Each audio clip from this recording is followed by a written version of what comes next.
I ngā mana, i ngā reo, i ngā rangatira, i ngā iwi, i ngā hoe whā, tēnā koutou katoa. In the language, the Māori language of New Zealand, an official language of New Zealand, I greet you all. I recognise your culture, your people, the standing of your ancestors, your elders, literally those from the four winds. And I bring you threefold greetings from Aotearoa, New Zealand. Can I start by wearing a T-shirt? Some of you may know the story behind this T-shirt. It's sort of like a walking PowerPoint.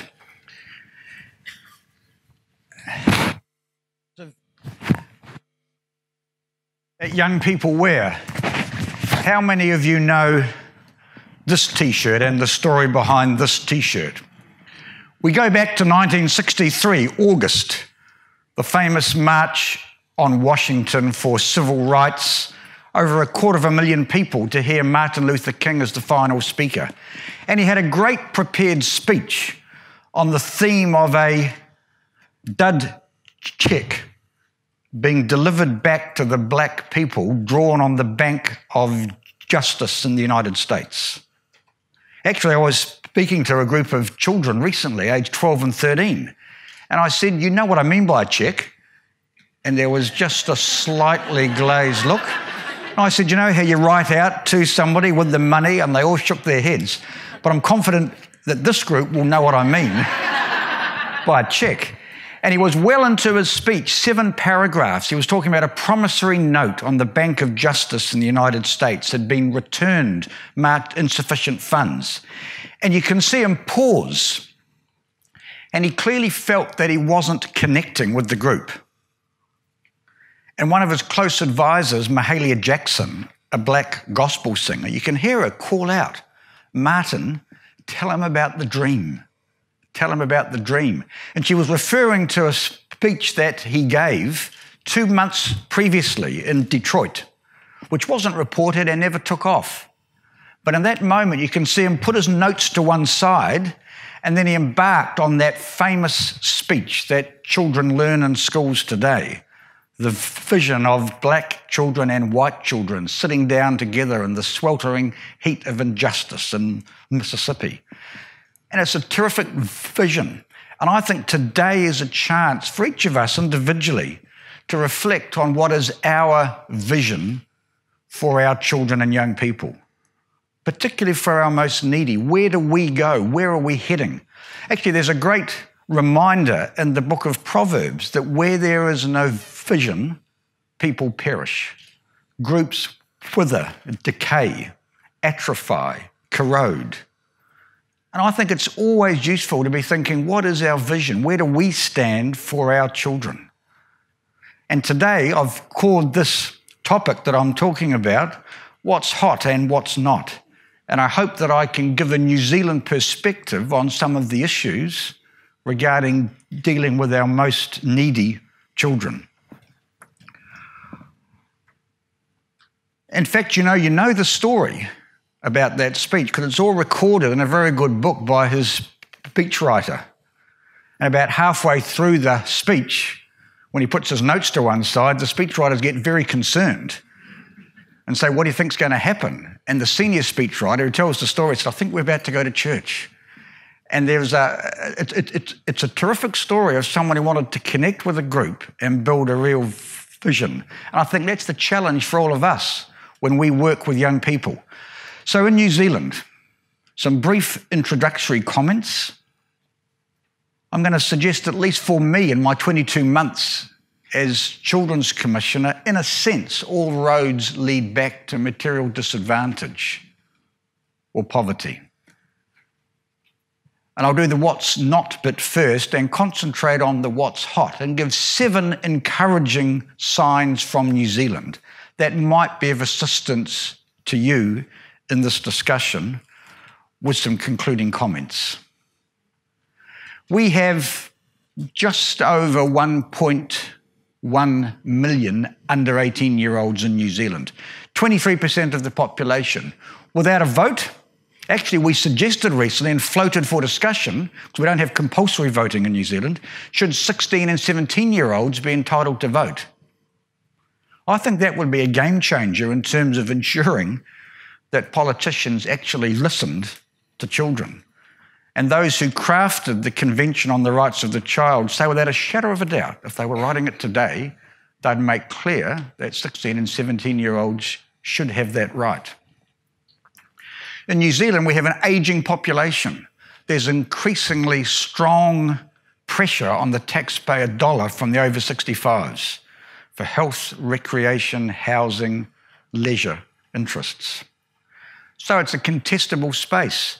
And by 2037, over half the New Zealand under-18 population will be Māori, Pacifica or Asian, something that would have been inconceivable to a baby boomer such as me in the 60s and 70s when I was growing up. And I'm often asked, how well are New Zealand's children doing? How would you sum up the state of our children? I think a really easy way to summarise that is to say 70% do really well, some world-leadingly well, like your children. But 20%, and there is a but, struggle with significant disadvantage. And 10% do as badly, if not worse, than any other Western world comparable group. And it gives me no pride to recount some of the more shameful aspects of child life in New Zealand, the highest rate of youth suicide in the Western world, the second highest rate of reported bullying in the Western world, one of the highest rates of child abuse and neglect and interfamily violence. So the New Zealand of the 2018 isn't the New Zealand of the 60s and 70s. We know significant marginalisation, stratification, and disadvantage. And when we talk about that 10%, increasingly, I guess, our resources as Children's Commission, probably most of you, you're focused and pulled towards that 20 and that 10%.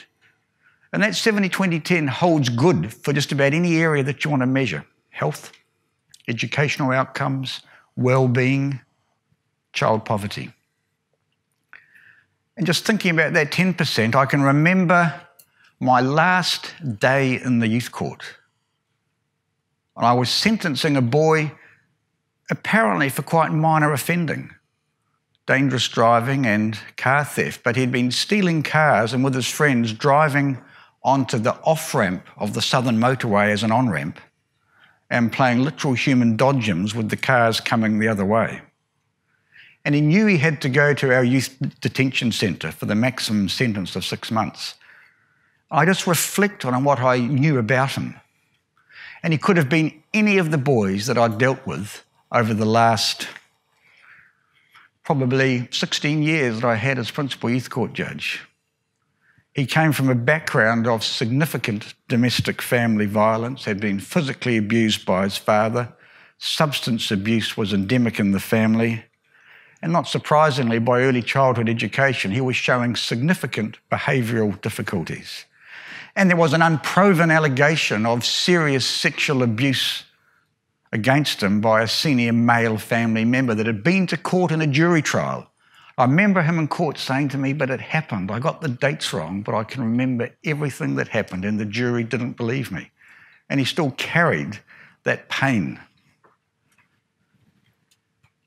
He had been removed from his family with his siblings and had undergone 30 different government placements, which sadly wasn't a record, because I met a girl recently in a youth justice residence who had had 62 placements. And this boy said, I was separated from my 3 brothers and sisters. His parents separated early in his life, and he began substance abuse, both cannabis and alcohol, at the age of 11, which people were telling me yesterday is a similar age in Australia. In fact, I was sent a picture recently of a tray of a dozen shrink-wrapped cans of pre-mixed drinks. I'm not sure what you call them. They've got nicknames in New Zealand like Cody's and Woodstock. 8% alcohol, raspberry and cola mixtures. Here was this tray of shrink-wrapped Cody's, 12, being sold for $1. I mean, for $12, $1 a can. And the next door fridge was the water bottle at $2.80 a bottle. So there are suburbs in New Zealand where alcohol's cheaper than water. I reflected on him, and he had been to 20 schools, 11 primary schools, out of school for 3 years, was self-harming, had significant post-traumatic stress disorder. He had many abilities. I mean, he could have been a great natural leader on the rugby field. And he was a bright boy, he was a capable boy. And as I went through what had to happen to him, and he knew he had to go to the Youth Justice Centre, he paused and said something no other boy had ever said to me. He said, "Could we have a prayer?" And I said, "You want me to pray?" He said, "No, could I pray?" And the prosecuting sergeant, a fairly hard-nosed guy, said, "Well, he can't pray in the dock you're on, can he?" And I thought that sounded appropriate. So he went around and grabbed him and took him out of the dock, and standing next to him was the only other family member in court, his grandmother. And we all stood. And he prayed the most insightful prayer. I remember him saying, "I know I have to pay the price. I know I have to be held accountable, but I hope I get the help." I guess that's why we're here, isn't it? And I hope I get the help. And the sergeant, not given to signs of emotion, gave him a big hug. And I actually got off the dock, and off the bench, and walked down to see him and shook him by the hand somewhat lamely and saw him disappear through the dock, down the stairs. I went to see him about a month later. It was just, I hadn't got him out of my mind. And he was playing chess in a secure care environment. He'd been acting up for the day, but otherwise he was doing quite well, he said. And as we finished the chess game, he said again, "I'm doing well here, but I hope I get the help when I leave." And I think that's the challenge for all of us. I remember a young youth worker who came to train a group of youth court judges. And he said, all of us who work with young people, no matter what our role, and he said, you judges, you wear gowns and earn the big bucks, but we've all got the responsibility, he said, to be merchants of hope. And what Lily said in that video about the person who gave her a hope and a future, I mean, we should not be here if we're not dealing in the currency of hope with our children and young people. What are we doing in our personal practice and our systems that means we could be characterised as merchants of hope? I love that analogy. And as I said, I think we're leaving too many children behind. We may have the Rugby World Cup, but there's a child and his toy by the side of the road. So, after this introduction, the starting point, I guess this would be an interesting discussion to have. Do all roads lead back to child poverty? Well, I'm not talking about the poverty of South Sudan or the Bangladesh deltas, but in New Zealand, 30% of children nearly experience significant family income-related poverty. 10% are in actual, demonstrable material disadvantage. And the burden is disproportionately shared in New Zealand. Over 65s are well looked after. It's a great place to be, over 65 in New Zealand. It's one of the most looked after cohorts in the Western world. By comparison, the under 18 age group is one of the least advantaged groups. So to the person next to you, why don't you just, if you need to introduce yourself, do that quickly. But what do you think? Do you think child poverty, family disadvantage causes bad life outcomes or not? Have a brief chat.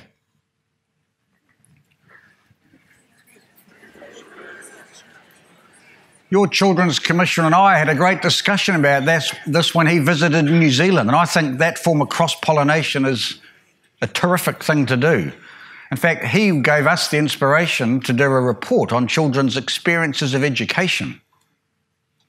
And now, although we might be 7 hours flying time apart and about 30 degrees difference in temperature, the children and what they said was almost word for word exactly the same. Whether it's Perth or Wellington or Broome or Kaitaia, their experience was identical. So, Any ideas about this? Just anyone want to take the risk and saying what they think? Yes, ma'am.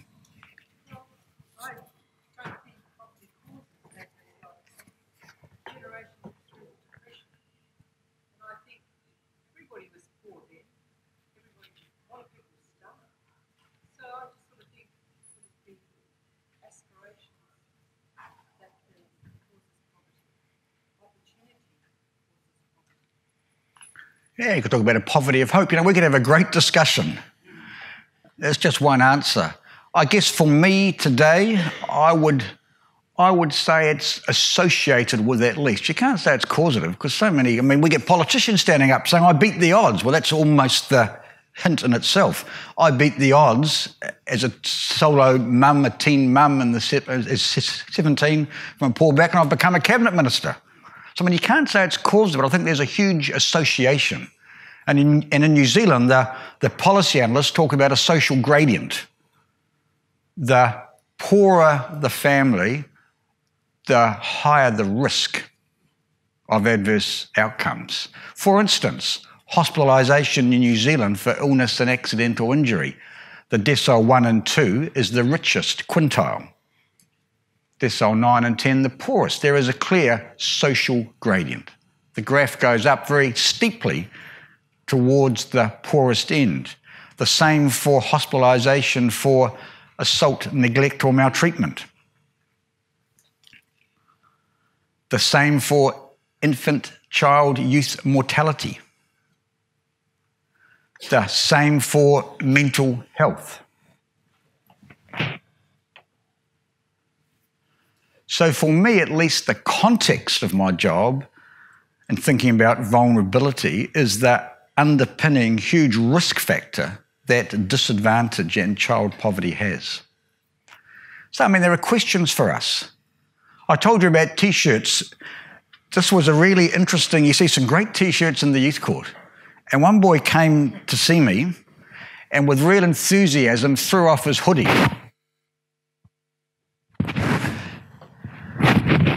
Reveal this T-shirt. Now, this is a really interesting shirt to be confronted by as a judge. And he just sat there, stood up, had a much bigger chest than I did, and just looked at me.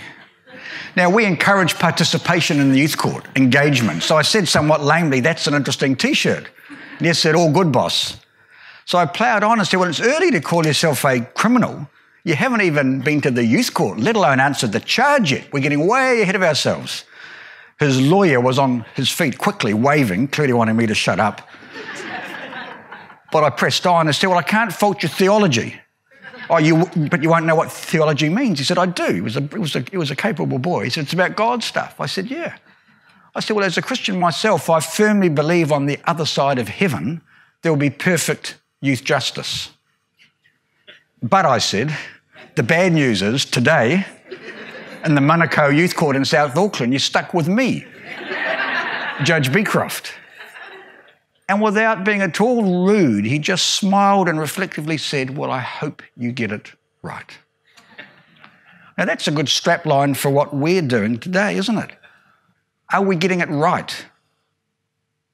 What does getting it right mean in terms of children with vulnerabilities? And in a sense, I'm a warm-up act for Professor Bromfield, who'll be giving the expert, academic, practical insight into what that means. But last year I was speaking to a group of new teachers, and a young, recently graduated English teacher said, but do you know where these words come from? Does anyone know where these words come from? Let the Lord judge the criminal. It's not Shakespeare. It's not the Bible.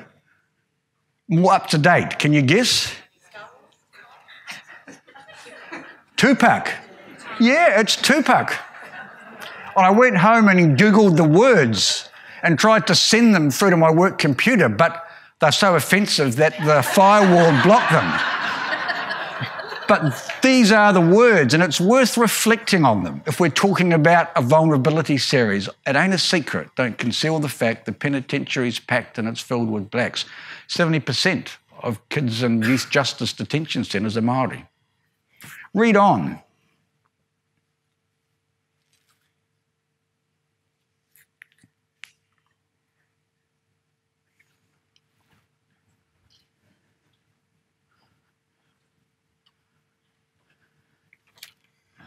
I wished I had known where those words came from when I spoke with that young bloke in the court.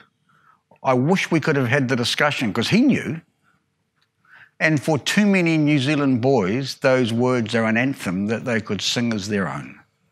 And our job is not done. If we are merchants of hope, if we're getting it right, our job isn't done when there's no boy in New Zealand or Australia who could sing that song as their own. So in that context, 7 hopeful signs. I don't know that they're necessarily hot. You might call them warmish. First of all, there is a huge, almost tidal wave now of commitment in New Zealand to hearing children's voices, whether it's in government or NGOs or local government organisations. We didn't do it well for decades. I'm not sure why that was. Maybe the view that children were seen but not heard, or children are potential adults who will one day have a contribution to make. But we haven't been good at genuinely seeking out children's voices and involving them in our organisation. And it's a real challenge. I mean, at the most minor level, I'm involved in a football club at a secondary school in Wellington, and in year 10, 11 and 12, they all stopped playing. So we've got 2 boys on the committee. We now have places reserved, 2 or 3, always. And we said, why aren't you playing? And they said, well, you blokes, you select the teams, you have trials, it's hierarchical, you have practices, managers, etc., etc. Let us choose our own team, play with our friends, and we'd all play.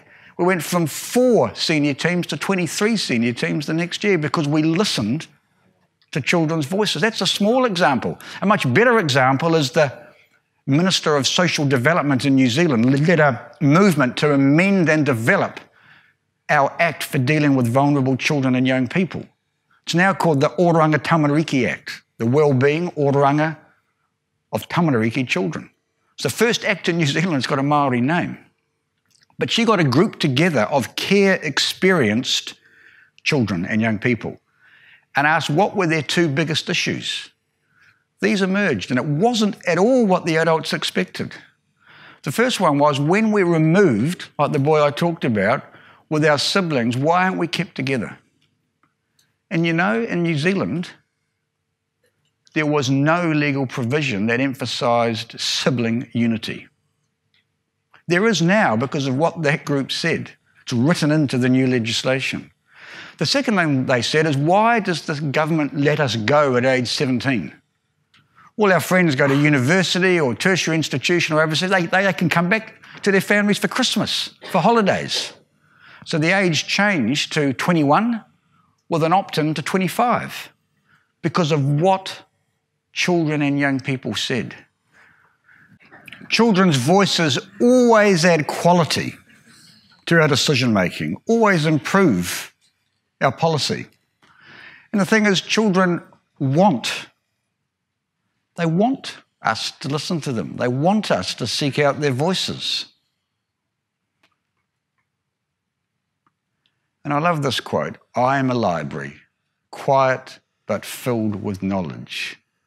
It's dumb that I'm not asked. So what can we do in our organisations to better incorporate a commitment to hearing and listening to children's voices and factoring their views into our decision-making?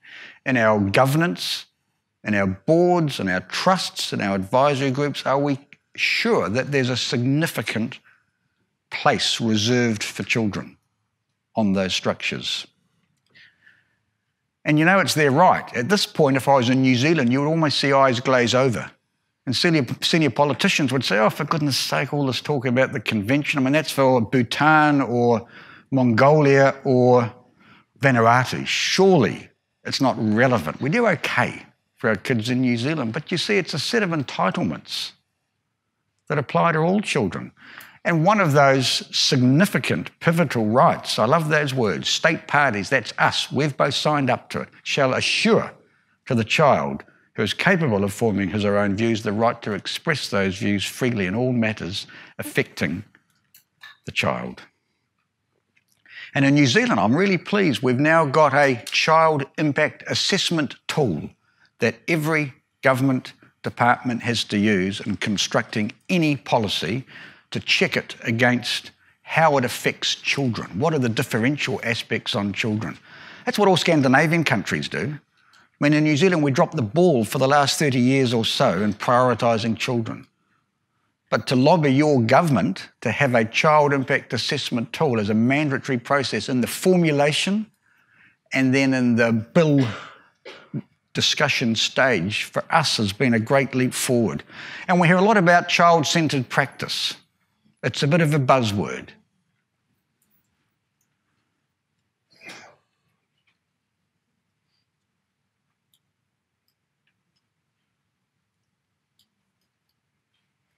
Better to say what it is. Genuinely hearing and listening. And they were a great and powerful set of stories that we heard this morning.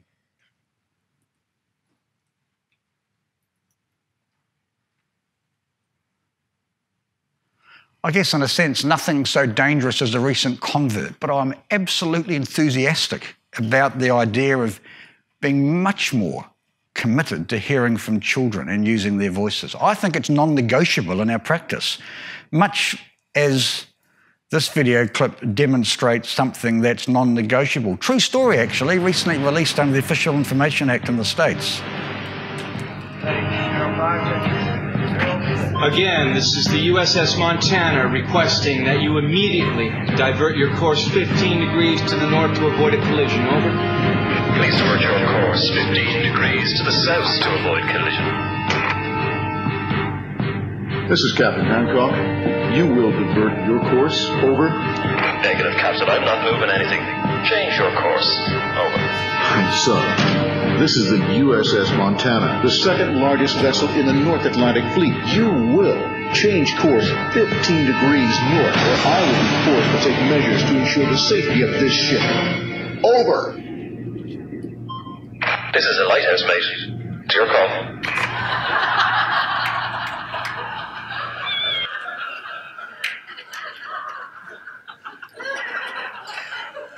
So, number one, is a commitment to hearing child's voices and being child-centred non-negotiable in your individual and group practice? In New Zealand, we've worked hard to get this provision front and centre in our legislation. We've had it for a while, but it's now stronger. But we haven't just made that a theory, we've put this into the legislation too, that I think is quite exciting. So not only reasonable assistance to understand the proceeding, not only take the views into account, and this was our idea, any written decision must set out the child or young person's views, and if those views were not followed, include the reasons for not doing so.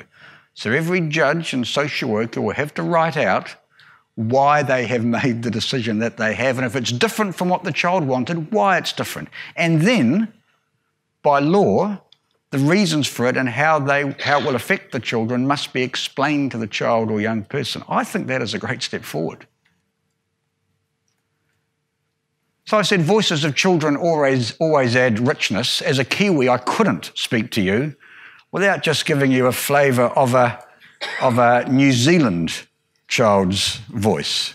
Don't take this the wrong way. This weekend, I'm putting up a retaining wall. Do it yourself?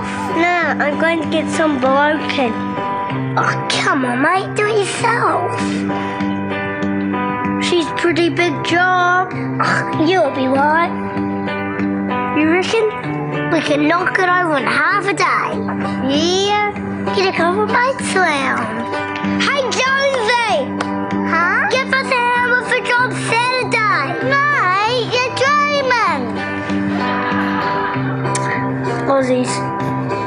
Oh, no surprises there. DIY. It's in our DNA. The Trans-Tasman rivalry is part of our child-focused approach is to really make the most of the first 1,000 days, and the legislation for the first time obliges the government to provide support and assistance, not when there is serious harm, but if there is a risk of serious harm to the child, the government's obliged now to provide services, support and assistance to keep the child in the home, whereas in the past, the statutory bar was much higher. It was only triggered when there was actual harm. So there's now a genuine commitment to child-centred early intervention. Second hot topic, we have now got a child poverty reduction bill before the House. It's something many of us couldn't even dream about a year ago. It is fantastic. And what it does, it obliges the government to set 3 years and 10-year targets on specific agreed indicators. I hope it gets cross-party bipartisan support. I hope that just as no one would touch the over 65 superannuation system in New Zealand without cross-party agreement, I hope that could become something for under 18 policy as well. That'd be a great dream for every country. And this complicated graph, the 10-year goal announced by the government is to halve income-related poverty by 2028. That's what the dotted line would look like. Actually, you can see it was a reasonably recent problem in New Zealand. The late 80s with the global financial crisis, a series of very harsh budgets said to be necessary, but which completely disadvantaged children, led to a sudden rise in disadvantage that's really existed for 30 years, on and off. We could beat it in New Zealand, and I think we've got a great chance of doing that. And to halve child poverty within 10 years, I think that is a significant step for our country. That same child poverty reduction bill obliges the government to set an overarching child wellbeing strategy for every New Zealand child, but particularly those who are disadvantaged and in need and are at risk of coming into state care. We've never had that before. The United Nations has gone on and on and on saying, if you are a world-leading country, which Australia and New Zealand are, where is your child wellbeing strategy? Does the West Australian government have a child wellbeing strategy for the next 10 to 20 years, focusing particularly on children in need?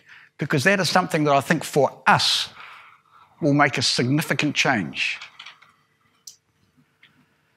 Fourth area, big challenge for us, better outcomes for Indigenous children.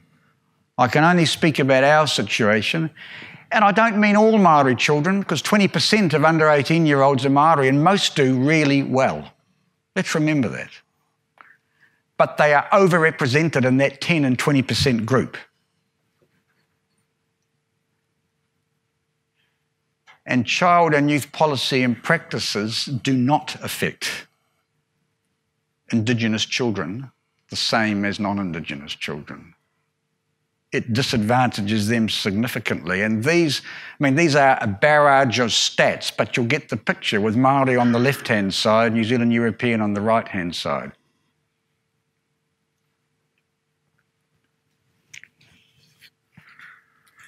And that's the best in education. We're making some progress. This is a slide that will just draw tears from stone in New Zealand. Look at the youth suicide rate, already the highest rate in the world. It's nearly 3 times higher for Māori than New Zealand European. Look at rheumatic fever. Look at sudden unexpected death in infants. Look at the living standard stats.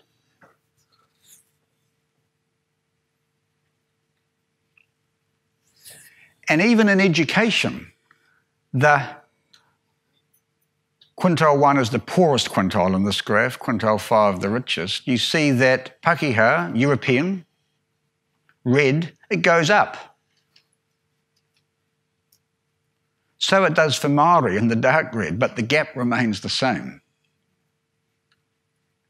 And there's some significant calls now for having Māori immersion schools using the single Māori language, because they are the schools that do better for Māori with a different cultural approach. And the days of a European model with Māori add-ons, I think the tide's turned on that. And our legislation, that is a bit technical, but our legislation, you could have said it was a European model with the Māori add-on. It's changed now. It's essentially Māori legislation with European add-ons, and Māori language and terms are used in the legislation. And they're universalised, not just for Māori children, but for all children. And one little example, I mean, the legislation always envisaged that there would be tribe and sub-tribe involvement in care and protection and youth justice. And our new Act uses that foundation. I think it makes it stronger. And it talks about 3 po, or central ridge poles of intent, 3 guiding principles. And these words are in the legislation now. Mana tamaiti, a child's inherent dignity or self-worth. Whakapapa, family tree, genealogy, whanaunatanga, kinship obligations. And those 3 principles have to characterise all social work practice and intervention. That is, there's got to be a commitment to identifying wider family and using and involving wider family. And there's a sea change will be required in practice. And there are new duties on the Chief Executive, the CE, to emphasise and reflect the Treaty of Waitangi. I can just so you know what's being said. There's got to be explicit policies to reduce the disparity. They've got to take into account those 3 guiding principles. There's got to be strategic partnership with tribal Māori organisations, which will involve devolution of power, not just partnership, but devolution. Tribal and Māori organisations may invite the Chief Executive into strategic partnerships, and the Chief Executive has a duty to respond and report publicly, all of which I think is really exciting. To have legislation expressing a Māori worldview, not just for Māori children, but for all children. There's been there was a huge debate, but it's gone through, and I think it could, given that 65% of our kids in care are Māori and nearly 70% of kids in youth justice custody are Māori, there was no other option. We discussed yesterday in our group, what's the priority given to Indigenous responses and partnership with Indigenous agencies and devolution of power and control to Indigenous agencies. They're big questions for any group talking about vulnerability. I'll leave this aside. A significant development in New Zealand. For the first time, the convention has been referred to in the legislation. It's been incorporated into New Zealand legislation. Lawyers will now be able to go to the courts with the law in one hand and the convention in the other hand. The convention will become a touchstone by which our actions will be judged. And that little addition, the impact of harm, a trauma-informed approach. Understanding neurodevelopmental disorders. You know, I was really struck yesterday by how far ahead, I think, in Western Australia you are of most Western world jurisdictions. That's an old graph that I think is just so telling from the Children's Commissioner of England and Wales, with 8 key neurodevelopmental disorders, the general prevalence in England and Wales, and the prevalence in custody of those same disorders. If you wanted one single slide to talk about youth justice in New Zealand, that'd be it. And I think we've been in danger in New Zealand of criminalising a whole cohort of young people whose real issue has been neurodevelopmental disorders. And most of it we never even knew about or diagnosed, and history could well judge us harshly in 50 years. What I was struck about yesterday when we heard of your research was that figure bottom right is 36% in Banksia Hill. 36% of those in custody. And that was said to be, wasn't it, Colin, a conservative estimate? And the last thing I could talk about, but I won't because it could be a whole talk in itself. So I'm so enthusiastic about what our youth justice system is doing in not charging young people. For instance, 1989, we committed ourselves to not charging young people in court, and court numbers just plummeted. Judges don't often talk about a revolution. That graph depicts a legal revolution. So actually does that graph in terms of custodial responses. And I always love this little cartoon. So to conclude with a final T-shirt, Just to sum up, there are 7 insights into maybe not what's hot, but what's encouraging in New Zealand as we look at this topic of vulnerability. If we're really going to get it right, as that boy challenged me, if we're going to be genuine merchants of hope. I met a boy in Seattle and he said, you can take a picture of me. He was one of the, what you might call 10%. He said, I'm making real progress. And what he gave me was a micro and a macro challenge. The same for us. At our individual level in our practice, he turned around and he said, this is my motto. If I cannot do great things, I can do small things in a great way. That should be writ large across all that we do every day in our policy or practice with young people. But he also said there's a challenge for you, Judge, and this is what I conclude with. It was a cardboard poster propped up next to the lettuce at the buffet lunch. Power at its best is love implementing the demands of justice. Justice at its best is power correcting everything that stands against love. This group that has so much advantage and ability and talent and power, what are we going to do with that systemically? What systems need to change, and how are we going to use our collective impact to ensure that systems that disadvantage children are challenged and changed so that we can introduce generational change? Thank you for the chance to talk to you today. I appreciate the opportunity. Tēnā koutou, tēnā koutou, tēnā tātou katoa.